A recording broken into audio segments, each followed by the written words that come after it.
ஸ்ரீபெரும்புத்தூர் அருகே அங்கீகாரம் பெற்ற வீட்டு மனைகளில் சட்டவிரோதமாக தொழில் நிறுவனங்களுக்கு சீல் வைக்கப்பட்டது.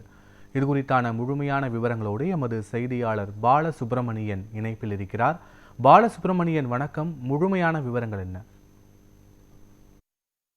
வணக்கம் பத்மநாபன். காஞ்சிபுரம் மாவட்டம் ஸ்ரீபெரும்புத்தூர் அருகே வல்லம் மற்றும் தத்தனூர் ஊராட்சிகளில் குடியிருப்புகளுக்கான அங்கீகாரம் பெற்று வீட்டு மனைகளில் சட்டவிரோதமாக உரிய அனுமதியின்றி தொழில் நிறுவனங்கள் மற்றும் தொழிற்சாலைகள் செயல்பட்டு வந்தன. லட்சக்கணக்கில் தொழிற்சாலைகள் மற்றும் தொழில் நிறுவனங்களுக்கு வாடகை வீட்டு இந்த வீட்டு மனைகளை வாங்கியவர்கள் வாடகை விட்டு வந்தனர். இதனால் குடியிருப்பு பகுதி மக்கள் மற்றும் வீட்டுமனை பிரிவுகளை வாங்கியவர்கள் வீடுகளை கட்ட முடியாமல் பல்வேறு இன்னல்களுக்கு ஆளாகி வந்தனர். குறிப்பாக ஸ்ரீபெரும்புத்தூர் ஊராட்சி ஒன்றியத்துக்கு உட்பட்ட வல்லம், தத்தனூர் ஊராட்சிகளில் ஜெமி கார்டன், கைவல்யம் நகர் பகுதிகளில் தொழில் நிறுவனங்கள் குடியிருப்பு பகுதிகளில் இயங்கி வந்ததால் இந்த தொழிற்சாலைகளிலிருந்து வெளியேறும் புகை, தொழிற்சாலை கழிவுகளை தீயிட்டு எரிப்பது, தொழிற்சாலைகளின் கழிவு நீரை வெளியெடுத்து குடியிருப்பு பகுதியில் ஊற்றுவது போன்ற பல்வேறு இன்னல்களுக்கு பொதுமக்கள் சந்தித்து வந்தனர். இதனால் பொதுமக்கள் மாவட்ட ஆட்சியர், வட்டார வளர்ச்சி அலுவலர், ஊராட்சி மன்ற தலைவர் ஆகியோரிடம் பல ஆண்டுகளாக புகார் அளித்து வந்த நிலையில் சென்னை உயர்நீதிமன்றத்திலும் இந்த குடியிருப்பு வாசிகள் புகார் அளித்தனர்.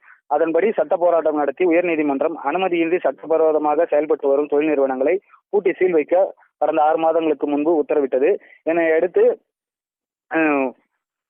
உரிய அனுமதியின்றி வீட்டு மனைகளில் இயங்கி வரும் தொழில் நிறுவனங்களுக்கு உத்தரவிட்ட நிலையில் அரசு சார்பிலும் ஊராட்சி நிர்வாக சார்பிலும் அனுமதியின்றி நிறுவனங்களை நடத்தி வந்த அகற்றுவதற்கு நோட்டீஸ் அனுப்பப்பட்டது. அதன்படி அவர்கள் நிறுவனத்தை அகற்றாதனால் இன்று ஸ்ரீபெரும்புத்தூர் வட்டார வளர்ச்சி அலுவலர் முத்துகணபதி மற்றும் வல்லம் ஊராட்சி மன்ற தலைவர் விமலாதேவி தர்மா ஆகிய இருவரும் இந்த சட்டவிரோதமாக செயல்பட்டு வந்த இந்த சாரா எக்ஸ்போ என்ற நிறுவனங்களுக்கும் உள்ளிட்ட 3 நிறுவனங்களுக்கு இன்று பூட்டி சீல் வைத்தனர்.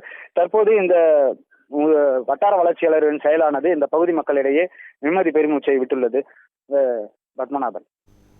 விவரங்களுக்கு நன்றி பாலசுப்ரமணியன்.